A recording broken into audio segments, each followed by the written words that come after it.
16절, 17절 두 절만 우리 같이 읽겠습니다. 시작. 내가 오를 부러워하지 아니하노니 이 복음은 모든 믿는 자에게 구원을 주시는 하나님의 능력이 됩니다. 먼저는 유대인에게요, 그리고 헬라인에게로다. 복음에는 하나님의 의가 나타나서 믿음으로 믿음에 이르게 하나니 기록된 바 오직 의인은 믿음으로 말미암아 살리라 함과 같으니라. 아멘. 오늘은 종교개혁 기념주일입니다. 종교개혁운동은 지금으로부터 정확히 506년 전인 1517년 10월 31일에 독일 비텐베르크 대학에서 신학을 가르치던 당시 34세 카톨릭교회 사제 수도사였던 마틴 루터가 과연 카톨릭교회에서 가르치는 그 신앙의 내용, 특히 구원론이 맞는 것인지를 토론해보자 하면서 비텐베르크 성교회의 그 정문에다가 95개 조항의 공개 토론 논제를 붙여놓음으로써 시작된 기독교 신앙 개혁 운동입니다. 여기서 개혁이라는 말은 전혀 새로운 것을 만들어내자 그런 의미가 아니고 reformation, 영어로 개혁을 reformation이라고 하는데요. 이 단어를 보면 again의 뜻이죠. 다시, formation, 구조나 형태나 내용. 그러니까 본래의 구조나 형태나 내용으로 다시 돌아가자. 본질 회복을 의미하는 본질 회복. 그래서 종교개혁 운동은 전혀 새로운 종교를 만들자는 운동이 아니고 본래의 기독교, 즉 기독교의 본질을 회복하자 하는 운동이었던 것이죠. 이 마틴 루터의 종교개혁을 좀 더 정확히 이해하기 위해서는 종교개혁이 일어났던 16세기까지의 그 대략적인 교회 역사를 살펴볼 필요가 있습니다. 흔히 우리가 2000년 교회 역사 가운데 로마 카톨릭 교회가 지배했던 중세시대 1000년의 기간을 일컬어서 뭐라 그러죠? 중세 암흑기 이렇게 부릅니다. 왜냐하면 루터가 종교개혁의 횃불을 높이 치켜들 때까지 이 중세 로마 카톨릭 교회는 세상과 야합하며 정말 심각한 타락의 늪에 빠져 있었습니다. 그런 가운데서도 그나마 초대교회 사도들의 그 신앙의 순수성을 지키고자 하는 시도가 있었는데 그것이 바로 모나스타시즘, 수도원주의, 수도원 운동. 주 4세기 초에 로마 제국 콘스탄틴 대제가 반포했던 밀라노 칙령으로 인해서 기독교가 로마의 국교가 되면서 약 300년 가까이 지속되었던 기독교에 대한 로마 제국의 혹독한 핍박이 끝이 납니다. 그동안 수없이 많은 크리스찬들이 예수님을 믿는다는 그 이유 하나 때문에, 신앙 때문에 순교의 피를 흘리며 죽어갔고 나머지 살아남은 사람들도 신앙을 지키기 위해서 지하묘지 카타콤으로 들어갔고 갑바도기아의 데린쿠유 같은 그 지하 도시에 평생을 숨어 살아야만 했습니다. 근데 이제 세상 밖으로 나와서 마음껏 신앙생활을 할 수 있는 세상이 된 거죠. 뿐만 아니라 이제는 기독교가 로마 제국의 정식 국교로 공인이 되면서 엄청나게 많은 사람들이 교회로 몰려 들어왔습니다. 자, 이렇게 교회가 대형화되기 시작하면서 교회는 세속적인 부와 권력의 상징이 되어갔고 점점 제도화되고 형식화되어 갔습니다. 핍박이 끝나면서 순교자의 시대가 지나갔다고 느낀 사람들은 그 대안으로서 수도자의 삶을 선택했어요. 수도자의 삶. 그들은 이런 수도원주의를 가리켜서 날마다 순교하는 것이다. 이렇게 불렀습니다.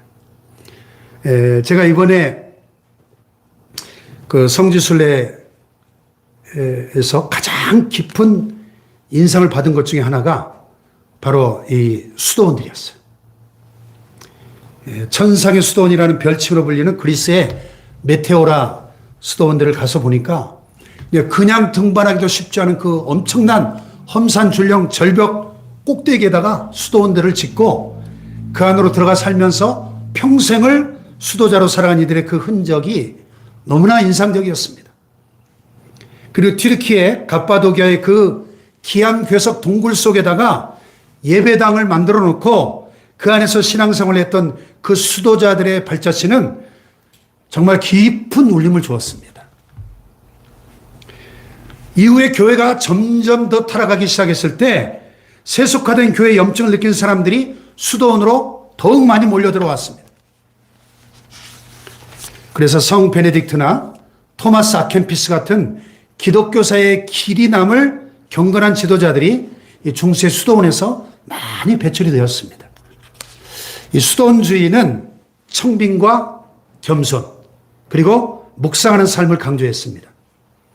또 천년 로마 제국이 야만족들에 의해서 무너지고 유럽 대륙 전체에 천년 가까이 암흑기가 찾아왔을 때 수도원의 수도사들은 신실하게 성경 사본과 기독교 고전들을 일일이 손으로 필사해서 보관했습니다.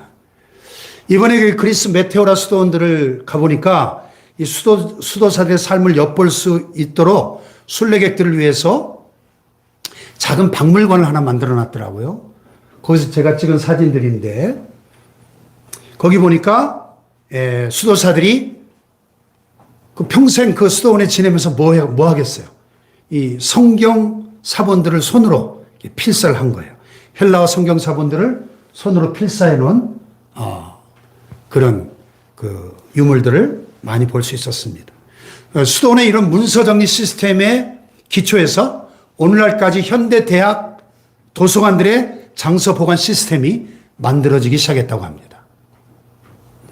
성경 사본들이 사라지지 않고 종교개혁 시대까지 살아남을 수 있었던 것도 바로 이런 분들의 수고 덕분이었습니다. 16세기 위대한 종교개혁의 서막을 장식한 마틴 루터도 바로 이런 수도원주의 문화에서 배출된 인물이었던 것이죠. 그런데 루터가 왜 굳이 10월 31일을 종교개혁 운동을 시작한 날로 택했을까요? 당시 로마 카톨릭 교회에서는 오늘날까지도 마찬가지지만 10월 31일을 모든 성인들의 축일, 다른 말로 만성절, All Hallows Day, All Saints Day 이렇게 지켰습니다. 그래서 이날 카톨릭 교회에서는 신자들에게 성자들의 유골이나 유물을 공개하면서 그것들을 만지게 하고 그것들의 입을 맞추게 하면서 그것들을 경배하게 했습니다. 그리고 그런 행위를 통해서 연옥에 있던 조상들의 영혼이 천국으로 갈 수 있다 이렇게 가르쳤어요. 뭐 두말할 필요도 없이 지극히 비성경적이고 비신앙적이고 이교도적인 내용이죠. 우상숭배와 다름이 없죠. 그러면 왜 카톨릭교회에서 10월 31일을 이렇게 만성절로 정해서 지키게 했을까? 그 이유는 고대 영국의 켈트족이 지키고 있던 죽은 자와 관계된 절기를 카톨릭교회에서 받아들였기 때문입니다. 켈트족은 사람이 죽으면 그 죽은 사람의 영혼이 1년 동안 하늘을 떠돌다가 10월 31일이 되면 그 영혼들이 누군가의 몸속으로 들어간다 이렇게 믿었습니다. 그래서 그날이 되면 그 영혼들이 그 귀신들이 자기 몸에 들어오지 못하도록 귀신의 옷을 입고 귀신으로 분장을 한 거예요. 바로 그 전통을 이어받은 풍습이 뭐예요? 오늘의 할로윈 데이인 겁니다. 바로 1년 전 오늘 그 귀신들의 축제장에서 이태원 참사라는 비극이 벌어졌죠. 오늘이 꼭 일주일이 되는 날이네요. 참 안타까운 비극이지만 이 귀신들이 잔치를 벌이는 자, 이런 켈트족의 미신적인 풍습을 태어나면서부터 기독교 신자가 된 중세의 유럽 사람 대부분이 지켰습니다. 그래서 카톨릭 교회에서는 이 풍습이 비성경적이고 비신앙적이고 이교도적인 풍습임에도 없애지 못하고 교회의 절기로 받아들인 겁니다. 그래서 10월 31일을 성인들의 축일, 만성절 이렇게 정하고 신자들은 그날 성인들을 잘 경배하면 연옥에 있는 조상들의 영혼이 천국에 가게 된다. 이렇게 가르쳤어요. 이 얼마나 잘못된 가르침입니까, 여러분? 예?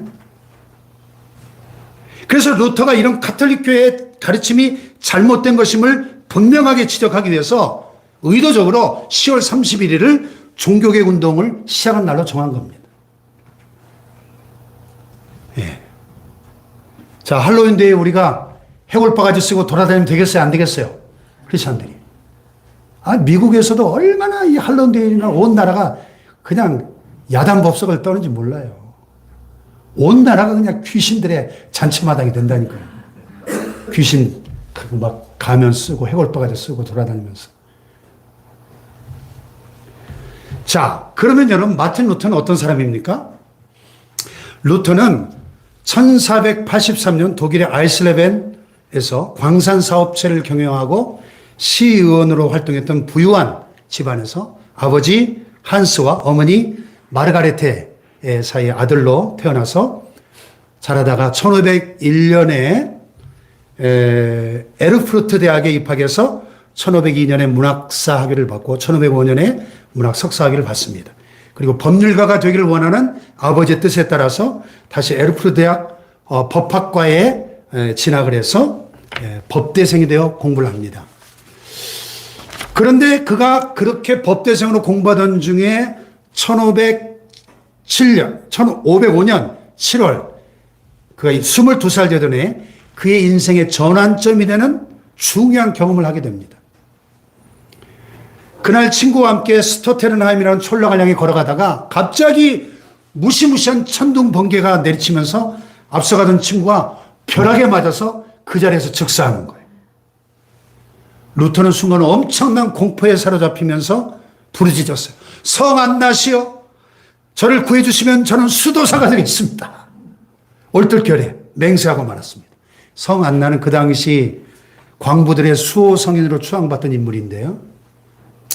그리고 2주 후에 실제로 그는 어거스틴 수도원의 사제가 됩니다. 당시 루터는 평소 그 자신의 죄 문제로 심각하게 고민을 했어요. 얼마나 완벽해야 천국에 갈 수 있을까? 이것이 루터를 그토록 괴롭혔던 질문이었습니다. 얼마나 내가 완벽해야 천국에 갈 수 있을까? 양심이 그에게 부단히 일깨운 사실 한 가지는 하나님께서 요구하시는 완벽함의 기준에 자신은 철저히 미달된다는 것이었습니다. 온갖 노력에도 불구하고 하나님이 요구하시는 최저 수준이라도 도달했다는 확신이 전혀 없었습니다. 그는 갈 바를 알지 못해서 고통받는 불쌍한 한 영혼이었던 것입니다. 세상에 죄 없는 사람은 없는 법이라서 수도사들도 대충 타협하고 넘어가는 경우가 일반적이었는데 이 루터는 굉장히 고지식하고 순진한 사람이었던 것 같습니다. 그래서 이 수도원의 법규들을 철저하게 지키면서 수련하고 선행과 죄 고백과 자기 부인을 통해서 자신을 구원해 보려고 부단히 노력을 했습니다. 금식하고 기도하고 노동하는 등 모든 것을 다 해보았습니다. 어떤 때는 추운 한겨울에 담요 한 장만 뒤집어 쓴 채로 3일씩 금식하면서 덜덜덜 떨면서 지내기도 했다고 합니다. 이 루터는 거룩한 하나님의 영광 앞에서 비참한 자기 죄를 인식하고 두려움에 사로잡혀 떨었습니다. 그러나 루터는 아무리 금식하면서 기도하고 수련해도 죄책감으로부터 자유로울 수가 없었습니다. 필사적인 자기 수련과 노력에도 불구하고 영적인 만족이 없었던 겁니다. 그의 선임 사제이자 당시 수도원장이었던 요한 슈타우피치에게 자주 찾아가서 고해성사를 했고 어떤 때는 연달아 6시간을 고해성사를 한 적도 있었다고 합니다. 근데 그 죄목도 사소하기 짝이 없어서 나중에는 선임 사제가 짜증을 내면서 제발 나가서 제대로 된 죄를 짓고 다시 와라. 그리고 화를 낼 정도였다고 합니다. 한 번은 선임 사제가 루터에게 제발 나한테 그만 오고 하나님을 좀 사랑해봐. 그랬더니 루터가 나는 하나님을 싫어해요. 그랬대요. 나는 하나님을 싫어해요. 소멸하는 불로 묘사되는 그런 무서운 하나님을 누가 사랑할 수 있을까요? 죄인들을 심판하고 지옥불에 저주하시는 그런 하나님을 어떻게 사랑할 수 있을까요? 당시 일기에 보면 루터가 이렇게 썼어요. 나는 죄인들을 벌하시는 의로우신 하나님을 은밀하게 증오했다. 드러내진 않았지만 나는 하나님에게 화가 나 있었다. 당시 루터의 하나님은 너무나 무섭고 너무나 거룩하고 멀리 계신 분이었던 것입니다. 그러던 중에 루터가 선임사제 슈타우피츠의 권유로 비텐베르크 대학에서 신학을 공부하면서 1507년에 사제가 되고 1509년에 신학박사 학위도 받습니다. 그런 그에게 1510년도에 아우구스티누스 수도에서 로마로 출장을 보내는데요. 루터는 그 출장을 성지순례하는 것만큼 너무 기뻐했습니다.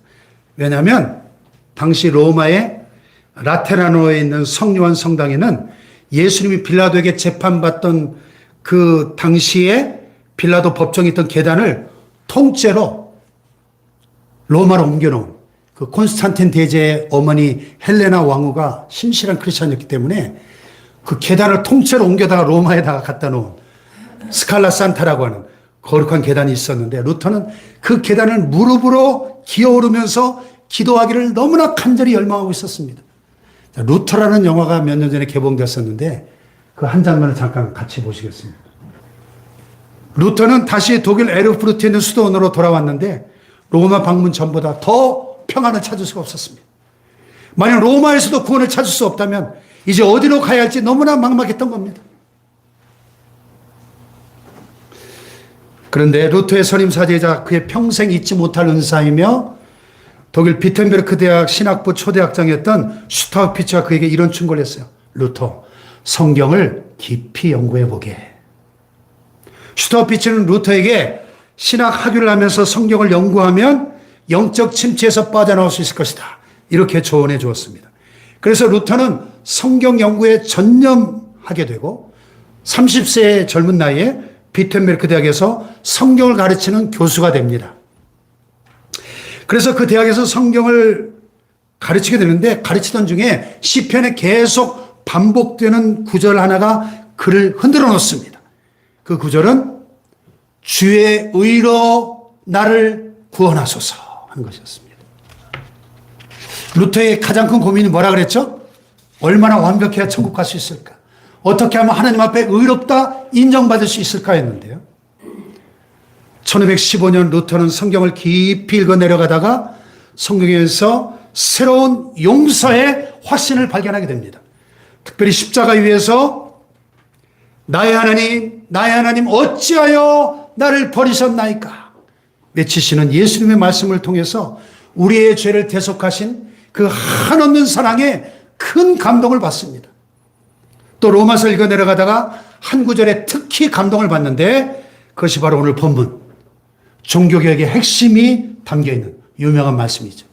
로마서 1장 17절 다 같이 시작. 복음에는 하나님의 은혜가 나타나서 믿음으로 믿음이 하나니 교회가 오직 믿음으로 말미암아 아멘. 이 말씀을 통해서 루터는 인간은 오직 예수 그리스도의 보혈의 공로를 믿는 믿음으로만 구원받을 수 있다는 진리를 깨닫게 된 겁니다. 할렐루야. 오직 십자가의 은혜만이 인간의 죄를 없애주고 악의 권세에서 우리를 구해낼 수 있고 우리는 오직 예수님의 의를 믿음으로 받아들이기만 하면 되는 것이죠. 할렐루야. 우리가 할 수 있는 것은 하나님이 거둬주신 이 선물을 기쁘게 받고 그것을 주장하기만 하면 된다는 것입니다. 할렐루야. 그러므로 여러분 우리는 우리 안에 있는 의가 아니라 우리 밖에 있는 의, 즉 십자가에서 완성된 의를 통해서 구원받는다는 것입니다. 아멘. 그리고 이 의는 오직 믿음으로만 완성된다는 것이죠. 할렐루야. 바로 이것이 그 루터의 유명한 솔라 피데, 오직 믿음, 솔라 그라티아, 오직 은혜의 신학이에요. 다 같이 오직 믿음, 오직 은혜. 간단히 얘기해서 이신득의 신학 용어로 justification by faith, 믿음으로써 의롭다 하심을 얻는다 하는 뜻입니다. 또는 이신칭의, 믿음으로써 의롭다 인정함을, 칭함을 받는다는 교리죠. 자, 그런데 이와 같은 이신득의 믿음으로 의롭다함을 얻는다. 이 교리는 그동안 로마 가톨릭 교회가 가르쳐온 구원론에 정면으로 도전한 것이었습니다. 왜냐하면 로마 가톨릭 교회는 사람이 구원을 받는데 믿음도 필요하지만 동시에 선한 일, 선행을 해야 된다. 이렇게 가르쳤거든요. 이 선한 일이라고 하는 것은 말 그대로 남을 돕고 좋은 일을 하는 것, 또 교회가 가르치는 교리를 받아들이는 것, 무엇보다 그 가톨릭 교회가 행하는 7가지 성례에 착실하게 참여하는 것을 포함했습니다. 그러니까 죽을 때까지 확실히 구원을 받았는지 안 받았는지 불확실한 거예요. 지금도 여러분 천주교에 다니는 사람들 붙잡고 한번 물어보세요. 구원 받으셨습니까? 아, 그걸 어떻게 알아요? 죽을 때까지 모르죠. 죽어봐야 한다는 겁니다. 또 교회 노용을 사서 출교되면 구원을 잃어버릴 수도 있다. 이렇게 가르친 거예요. 이런 로마 가톨릭 교회의 구원론은 사람들을 로마 교황청의 권위 아래 철저하게 묶어놓는 강력한 하나의 도구이기도 했습니다. 루터는 바로 그런 교리의 잘못을 지적하고 가톨릭 교회의 존재의 뿌리를 흔들기 시작했어요. 루터는 외쳤습니다. 우리가 선행을 행함으로써 구원을 얻는 것이 아니고 우리의 선행은 구원을 쟁취하는 수단이 아니고 구원의 결과다. 할렐루야. 구원은 오직 믿음으로 받는 것이고 선행은 구원받은 결과일 뿐이다. 자, 만약 오직 믿음, 오직 은혜로만 구원받을 수 있다면 로마 가톨릭 교회 사자들의 중보는 필요가 없어지죠. 우리의 믿음이 오직 하나님의 말씀을 통해서만 생기고 자라날 수 있다면 가톨릭 교회 사제나 미사나 성인들을 통해서 기도해야만 하는 이런 가톨릭 교회 중보 신학이나 모든 관습들이 무의미해지는 거죠. 인간과 하나님 사이의 유일한 다리라고 자부해온 로마 가톨릭 교회의 그 중보 사역이나 그 사제들의 권위가 뿌리부터 막 흔들리는 거죠.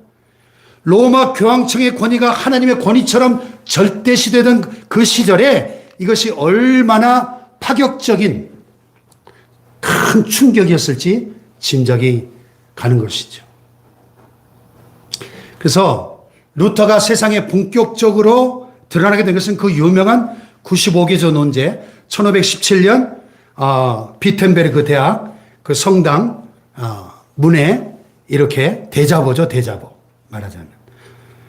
이 사건을 통해서 했는데 특별히 그 로마 가톨릭 교회의 그 면죄부 판매, 이것이 로마 가톨릭 교회로부터 개신교가 결별하게 된 직접적인 도화선이 됐죠.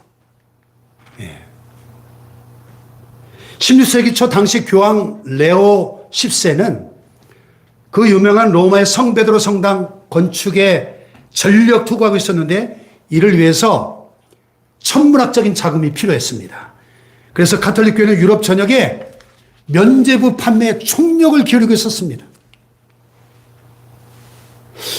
특히 독일 도미니크 수도의 주교였던 요한 테첼은 각 지방을 순회하면서 헌금이 헌금궤 밑바닥에 쨍그렁하고 떨어지는 순간 연옥에 있던 조상들의 영혼이 천국으로 올라간다. 이렇게 참 황당무계한 약속을 하면서 면죄부 판매에 열을 올렸습니다. 그렇게 거둬들인 돈은 로마에 있는 성베드로 성당 재건에 쓰일 것이라고 선전해 냈지만은 사실은 그 절반가량이 대주교로 임명되기 위한 뇌물용 자금으로 사용이 됐습니다. 얼마나 썩었어요? 그 당시 교구 사제이자 비텐베르크 대학 교수였던 마틴 루터는 이미 면죄부 판매에 대한 반대 설교를 하고 있었는데 그 판매 자금이 부당하게 사용되는 사실까지 알고 나서는 이것을 공개적인 논쟁에 붙이기로 결심한 겁니다. 그래서 마침내 1517년 10월 31일에 비텐베르크 대학 성당 정문에다가 95개조 논제를 써붙인 거예요. 당시 학자들 사이에 논란거리나 이런 어떤 주제를 대화하고 토론하기 위해서는 의례 그렇게 했다고 합니다. 그래서 루터는 당시에 가톨릭교에서 가르쳐온 교황과 사제에게 죄사함의 권세가 있기 때문에 교황이 파는 면죄부를 사면 자신의 죄와 조상의 죄까지도 용서받을 수 있다는 그것에 대해서, 그리고 사제에게 고해성사를 해야만 죄를 용서받을 수 있다는 것에 대해서 그게 진짜 진리인지 공개 토론해보자. 95개 조항의 논제를 비텐베르크 교회당 정문에 붙여놓은 겁니다. 그리고 그 이후에도 계속해서 그 논제를 바탕으로 학생들을 가르치고 글도 쓰면서 로마 카톨릭 교회에 도전한 거예요. 근데 또 신의 한 수처럼 그때 그 유명한 구텐베르크의 금속 활자 인쇄기가 인류 최초로 발명이 돼가지고 이 루터의 이 글들이 막 엄청나게 독일 전역에 인쇄돼가지고 보급이 된 겁니다. 그런 루터를 이 카톨릭 교회가 가만 놔둘 수 없겠죠? 그래서 이 당시 교황 레오 10세가 1521년 1월에 루터를 이단이라고 정죄하고 파문시켜버립니다. 그런데도 루터가 돌이키질 않으니까 교황은 자신의 영향권 아래에 있던 신성 로마 제국 황제였던 카를레스 5세에게 루터를 소환하여 신문하라 요구합니다. 그래서 루터는 1521년 3월에 보름스에서 열린 신성 로마 제국 의회에 출석해가지고 그동안 자기가 주장했던 내용들을 취소할 수 있느냐 이런 질문을 받게 됩니다. 그 질문에 대해서 루터는 하루의 시간을 달라고 요청한 다음에 그 다음날 의회에 출석해서 이렇게 말합니다. 자, 제가 펴낸 책은 경건서적과 애국서적과 교리서적으로 구분할 수 있는데 그중에서 경건서적이나 애국서적들에 나오는 내용은 취소할 이유가 없고 교리서적에 나오는 내용들도 그 내용이 잘못되었다는 것을 성경을 통해서나 명백한 이성에 의해 확인되기까지는 취소할 수 없습니다. 그리고 그를 지켜보고 있는 사람들 앞에서 하나님을 향해 그 유명한 말을 외쳤습니다. 제가 여기 서 있습니다. 제가 할 수 있는 것은 아무것도 없습니다. 하나님 저를 도우소서. 아멘. Hier stehe ich kann nicht anderes. Gott helfe mir. 아멘. 독일어 발음이 괜찮죠? 홍 권사님, 독일어 발음이 괜찮죠? 독일어 한 2년 공부했어요, 저도. 예. 유명한 말인데. 이런 루터에게 카를레스 5세는 누구든지 루터를 죽여도 된다! 보름스 칙령을 내립니다.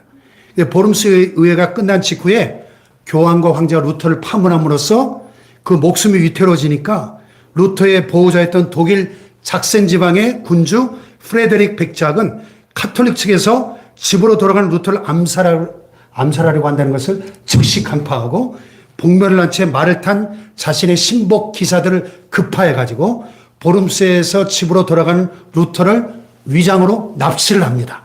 그래서 질풍같이 말을 몰아서 독일 고산지대에 위치한 자신의 바르트부르크 성으로 데려간 거예요. 영화의 한 장면 같죠? 네. 거기서 루터에게 수염을 기르게 하고 이름도 바꾸고 성 구석에 있는 작은 방에 숨어 지내게 합니다. 완전히 신분을 세탁한 다음에 부하들에게 함구령을 내렸습니다. 그래서 많은 사람은 루터가 죽었다고 생각했습니다. 루터는 이 바르트부르크 성에서 10개월 정도 칩거하면서 죽은 듯이 숨어 지내게 되는데 이렇게 고립되어 보낸 시간은 그의 인생에서 가장 생산적인 시기로 꼽힙니다. 신앙적인 회의와 우울증과 혼돈과 불면증에 시달리는 와중에도 그는 맹렬하게 책과 팜플렛 집필에 전념을 합니다. 특별히 에라스무스의 헬라어 신학 성경을 독일어로 번역하는 일에 모든 열정을 쏟아부었는데 놀라운 사실은 번역을 시작한 지 단 11주 만에 이 에라스무스의 헬라어 신약 성서를 독일어로 완역했다는 거예요. 11주 만에. 그리고 그 10년 뒤인 1534년 신구약 번역 전체가 완성돼서 출간된 루터의 독일어 성경은 순식간에 최고의 베스트셀러가 돼서 독일 전역에 무려 50만 권 이상이나 팔렸습니다. 구텐베르크 인쇄기 덕분에. 예. 그때까지만 해도 독일 교회 크리스천들은 자기 말로 된 성경을 아무도 갖고 있지 못했어요. 다 성경도 라틴어로 돼 있고 워낙 또 비싸기도 했고 또 미사에 가면 신부들이 뭘로 미사를 집전해요? 라틴어를 못 알아듣잖아요. 예. 그래서 이번에도 성주설에 가보니까 그리스 정교회 그 예배당들은 전부 그 뭐라 그러죠? 아이콘. 이 성화들이 많아요. 글을 못 읽으니까 그림으로라도 성경 속에 있는 내용들을 다 그림으로 막 천장에 벽에 사방에 성화들이 그를 몰랐기 때문에 그런 겁니다. 자, 그래서 그 이후에 수십 년간 전개된 이 독일의 종교개혁은 루터가 번역한 이 독일어 성경을 사람들이 읽기 시작한 데서 큰 힘을 얻은 거예요. 그리고 그로 인해서 사람들은 가톨릭교회의 여러 가르침들이 잘못된 것이구나 하는 걸 깨닫게 된 겁니다. 그래서 그 이후에 비텐베르크 시의회의 요청을 받아 비텐베르크로 다시 돌아온 루터가 거기 머물면서 논문도 쓰고 책도 저술하고 강의도 하면서 종교개혁 운동을 더 힘차게 진행합니다. 그래서 유럽의 많은 가톨릭 교회들이 개신교회로 바뀌게 된 것이고 그로 인해 종교개혁 운동이 뿌리를 내린 겁니다. 그렇게 루터는 종교개혁 운동을 성공적으로 진행하다가 1546년 63세에 하나님의 부르심을 받습니다. 그럼 이것이 오늘날 우리 개신교회의 출발점이 된 겁니다. 너무나 중요한 역사적 사건이죠. 그러면 우리가 루터가 그렇게 목숨을 걸고 외쳤던 그 종교개혁의 핵심이 뭘까? 좀 더 자세히 몇 가지로 정리를 해보면 그 핵심 내용을 루터는 오직을 뜻하는 라틴어 솔라를 붙여가지고 5가지로 말했는데 이 솔라는 뒤에 따라오는 단어의 형태에 따라서 솔루스, 솔리로 변형되기도 하지만 그 뜻은 솔라와 같은 오직, only, 오직 그런 뜻인데 첫째는 솔라 피데, 오직 믿음으로입니다. 다 같이 오직 믿음으로. 오직 믿음으로. 사실 여러분 세상 모든 사람은 다 심각한 문제를 가지고 있잖아요. 그 문제는 자신에게 있는 죄 때문에 자기가 천국에 가고 싶지만 갈 수가 없다는 문제 아닙니까? 그래서 사람들 그 문제를 해결하기 위해서 어떻게 하면 자기 죄를 없애서 또 의인이 돼서 천국에 갈 수 있을까 고민하다가 여러 방법들을 생각해냈는데 그 중에는 뭐가 있어요? 선행도 있고 금욕도 있고 고행도 있었죠. 근데 그런 사람들이 생각해낸 방법들을 가지고 죄인 된 사람이 의인이 돼서 천국에 들어갈 수 있을까요? 사람들 중에는 자기가 그런 방법들을 행했기 때문에 이제 내 죄가 없어져서 의인이 됐고 천국에 갈 수 있다고 스스로 생각할지 몰라도 그런 방법으로 의인이 되고 천국에 갈 수 있는 사람은 아무도 없는 거예요. 왜냐? 죄를 용서해 주시고 의인으로 인정해 주시고 천국에 들어가게 해주신 것 모두가 하나님의 절대적인 권한이기 때문입니다. 아멘. 그러므로 사람이 의인이 돼서 천국에 들어가기 위해서는 사람의 방법이 아니라 하나님이 정해놓으신 방법으로 우리가 하나님이 정해놓으신 하나님의 방법을 알아야 되는데 그것이 오늘 성경에 대표적인 이 구절이 나와 있는 거예요. 다 같이 시작. 복음에는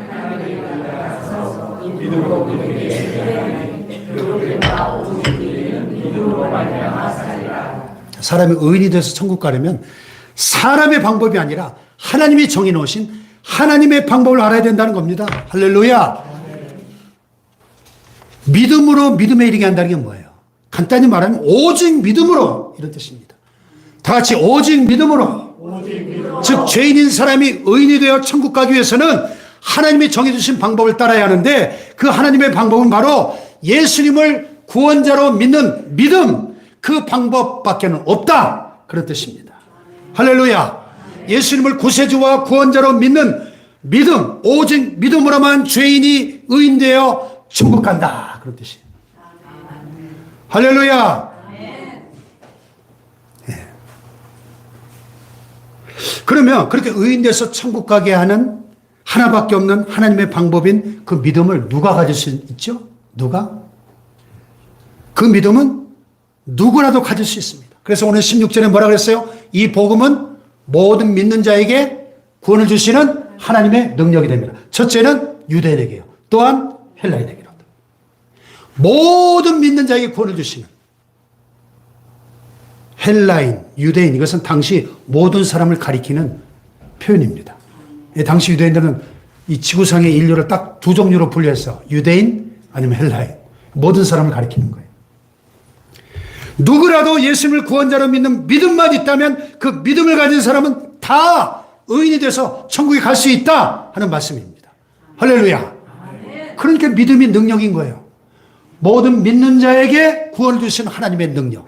얼마나 대단합니까? 예수님을 믿기만 하면 구원을 주시니까 얼마나 위대한 능력입니까? 할렐루야. 이 믿음을 생명보다 귀하게 여기고 오직 믿음으로 살아가시기를 주님의 이름으로 축원합니다. 할렐루야. 두 번째는 솔루스 크리스투스, 오직 그리스도를 통해서입니다. 카톨릭 교회는 죄인을 의인되게 하는 하나님의 은혜가 오직 사제를 통해 온다 이렇게 가르쳤어요. 즉 사제가 행하는 7가지 성례를 통해 죄인이 의인되는 하나님의 은혜가 임한다 이렇게 가르쳤습니다. 근데 루터는 자기 경험을 통해서 자기가 매일 사제가 집례하는 성례에 참여해봤지만 그것이 죄인 된 자신이 의인이 되었다는 확신을 가질 수 없었다 이렇게 말하면서 사제를 통해 하나님의 은혜가 임하는 것이 아니다 이렇게 주장했습니다. 그럼 사제가 아니라 누구를 통해서 이 하나님의 은혜가 임할까요? 그 누구는 바로 예수님인 것이죠. 즉 교황이나 사제 같은 인간 중재자가 없어도 죄인인 그 사람에게 유일한 중보자 예수님께서 직접 은혜를 주신다. 직접. 할렐루야. 그래서 솔루스 크리스토스, 오직 그리스도를 통해서. 그래서 루터가 1520년에 저술한 독일 귀족의 고항 이 책에 보면 사제는 교황이 임명한 사람이 아니라 예수를 믿는 사람이 바로 사제다. 이 유명한 만인사제설이에요. 만제사장설. 분명 예수님을 구원자로 믿는 신앙인과 십자가 사이에 루터의 표현대로 놀라운 교환이 일어나. 놀라운 교환. 즉 어떤 사람은 자기의 그 더러운 죄를 예수님에게 드리면 예수님은 그 죄를 십자가에서 받으시고 완전한 의로 교환해 주신다. 그런 말입니다. 할렐루야. 그러므로 사람이 예수님에게 자기의 죄를 직접 회개할 때 그 사람은 예수님을 통하여 의인이 되어 천국에 갈 수 있는 은혜를 직접 예수님을 통하여 받는 것입니다. 할렐루야. 그러므로 이 사실을 늘 기억하고 언제나 우리를 의인되게 하시고 천국 가게 하시는 예수님만 의지하며 살아가시기를 주님의 이름으로 축복합니다. 아멘. 할렐루야. 아멘. 세 번째는 솔라 스크립투라, 오직 성경으로 합니다. 이 카톨릭 교회에서는요 성경 해석의 결정권이나 교리를 정하는 결정권을 교황만 갖고 있습니다. 오늘날도 마찬가지죠. 그래서 성경에 나오지도 않는 마리아의 평생 동정녀설, 마리아가 평생 동정을 지켰다는 거예요. 또 마리아가 죽지 않고 승천했다 가르치는 승천설, 마리아는 원죄가 없이 태어났다, 마리아의 무죄설. 성경 어디에 단 한 구절이라도 그런 가르침이 있습니까? 근데 교황이 그렇게 정해놓고 그걸 진리로 가르치는 거예요. 오늘날까지도 카톨릭은 그렇게 믿고 가르칩니다. 또 앞서 얘기한 그 할로윈 데이를 변형시킨 만성절도 그렇고 면죄부를 사면 천국에 갈 수 있다. 이것도 교황이 교리로 정해놓고 신자들에게 믿어라, 행하라 가르친 겁니다. 근데 여러분 교황이 완전하신 하나님입니까? 아니잖아요. 그래서 루터는 그건 잘못이다. 신앙과 관계된 모든 결정권은 늘 하나님의 말씀이 기록된 성경에 있다. 이렇게 주장한 겁니다. 할렐루야. 루터가 말한 것처럼 성경은 모든 것을 결정짓는 최고의 권위요 최종 권위의 책인 줄로 믿습니다. 할렐루야. 제 아무리 교황이 말하고 신학 박사가 말했어도 그 말이 성경에 어긋나면 그건 잘못된 것이죠. 잘못된 것이죠. 그래서 당시에 종교개혁이 한창 진행되던 1519년 7월에 당시 유명한 카톨릭 신자 조한 에크와 라이프치 논쟁을 하게 되는데 그 논쟁에서 두 사람 모두 반복해서 한 표현이 있어요. 예, 그 말은 교황님이 말씀하시기를 조한 에크는 그 말을 자주 반복했고 성경이 말씀하시기를 이게 루터의 말이었어요. 그 조한 에크가 교황을 반복적으로 강조하니까 루터가 에크에게 말했어요. 마귀가 십자가를 피해가듯 성경을 피해간다. 그러면서 성경을 아는 평신도가 성경을 모르는 교황보다 훨씬 더 신령하다. 이렇게 말했습니다. 언제나 성경의 최고의 권위를 두고 성경 말씀대로 살아가는 건강한 신앙인들 되시기를 축복합니다. 아멘. 할렐루야. 아멘. 시간이 좀 많이 갔지만 조금 더 정리를 하면 네 번째는 솔라 그라티아. 다 같이 오직 은혜로. 오직 은혜로. 자, 구원은 그 어떤 사람이든지 예수님을 믿어야 받는다 그랬습니다. 그러면 그 사람을 구원받게 하는 그 믿음을 그 사람이 어떻게 가질 수 있죠? 믿기로 결정한 그 사람이 믿음을 갖는 겁니까? 그렇게 생각할 수 있지만 성경은 그렇지 않다고 말씀하죠. 에베소 2장 8절 시작.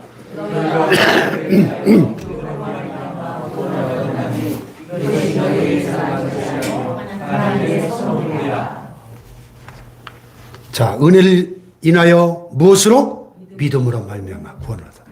이것이 너에게서 난 것이 아니고 뭐라? 하나님의 선물이다. 즉 구원받게 하는 믿음이 사람에게서 난 것이 아니고 누구에게? 하나님의 선물이라는 거야. 하나님의 선물. 할렐루야. 내가 믿기로 결정하기 전에 하나님이 내가 결정할 수 있도록 먼저 은혜를 베풀어 주셨다는 말씀입니다. 할렐루야. 정말 이건 우리 자신을 돌아볼 때 정직하게 고백할 수 있는 진리죠. 오늘 우리가 하나님을 아버지라고 부르고 예수님을 나의 구세주라고 믿는 것은 그렇게 할 수 있도록 우리에게 은혜를 주셨기 때문에 우리가 믿을 수 있는 거예요. 아멘. 하나님 우리를 불러주시지 않았다면, 예수님을 믿게 해주시지 않았다면 우리는 하나님을 아버지라 부를 수도 없고 예수님을 믿을 수도 없는 겁니다. 그래서 구원은 우리에게서 난 것이 아니요 전적인 하나님의 은혜요 선물인 것입니다. 할렐루야. 근데 가톨릭 교회에서는 이 하나님의 은혜를 구원받는 데 있어서 하나님의 은혜를 인정한다 하면서도 100%를 인정하지 않습니다. 그래서 하나님의 은혜만으로는 구원받을 수 없고 그 은혜에 인간이 행하는 그 무엇이 플러스 알파가 선행이나 공로나 어떤 자선이나 이런 게 더해져야 구원받을 수 있다. 오늘날까지도 그렇게 가르쳐요. 잘못된 것이죠. 왜냐하면 하나님의 은혜는 무엇이 더해져야만 완전해지는 부족한 은혜가 아니기 때문입니다. 분명히 구원은 전적인 하나님의 은혜의 선물인 것입니다. 우리가 구원받은 것은 전적인 하나님의 은혜임을 고백하고 그 은혜에 감사하며 사시기를 주님의 이름으로 축원합니다. 마지막으로 다섯 번째는 솔리데오 글로리아. 오직 하나님께 영광을. 다 같이 오직 하나님께 영광을. 오직 하나님께 영광을. 자, 고린도서 15장 16절에 보니까 그 유명한 바울의 고백이 있죠. 내가 나 된 것은 하나님의 은혜로 된 것이다. 내게 주신 그의 은혜가 헛되지 아니하. 내가 모든 사도보다 더 많이 수고했으나 내가 한 것이 아니요 뭐예요? 오직 나와 함께 하신 하나님의 은혜로다. 자기가 구원받은 거, 이방인의 사도로 쓰임받은 거 다 하나님의 은혜라는 겁니다. 근데 여러분 이게 이 고백이 바울만 할 수 있는 고백입니까? 우리 모두 해야 될 고백이잖아요. 우리 모두가 하나님이 은혜 주셔서 믿음을 갖게 했고 그 믿음으로 구원받게 하셨고 은혜 주셔서 능력도 갖게 하셨고 그 능력으로 우리가 교회도 섬기고 하나님의 일도 하게 해주셨습니다. 할렐루야. 그러기에 우리가 영광 받을 사람이 아니고 모든 영광을 오직 하나님이 홀로 받으셔야 될 줄로 믿습니다. 근데 당시 가톨릭교에서는 말로는 하나님께 영광이라고 하면서도 실제로는 예수님만 나타나야 될 예배당 안에 온갖 역대 교황들을 비롯해서 또 성인들의 얼굴을 쫙 그려놓고 그들의 무덤을 예배당 안에 만들어 놓고 거기다 유품들 전시해 놓고 아까 여러분 영상으로 보셨듯이 막 유골들을 경배하게 했어요. 잘못된 것이죠. 그래서 루터는 신앙은 그런 인간이 아니라 오직 하나님께만 영광을 돌려야 한다. 할렐루야. 오늘날 한국교회도 마찬가지예요. 그 어떤 대단한 인간도 하나님의 영광을 가로채면 안 되는 겁니다. 오직 하나님만 영광을 받으셔야 되는 거예요. 할렐루야. 여러분 루터가 목숨을 걸고 외쳤던 종교개혁의 핵심, 우리 기독교 신앙의 본질 5가지 뭐라고요? 오직 믿음으로, 오직 그리스도를 통해, 오직 성경으로, 오직 은혜로, 오직 하나님께 영광을. 할렐루야.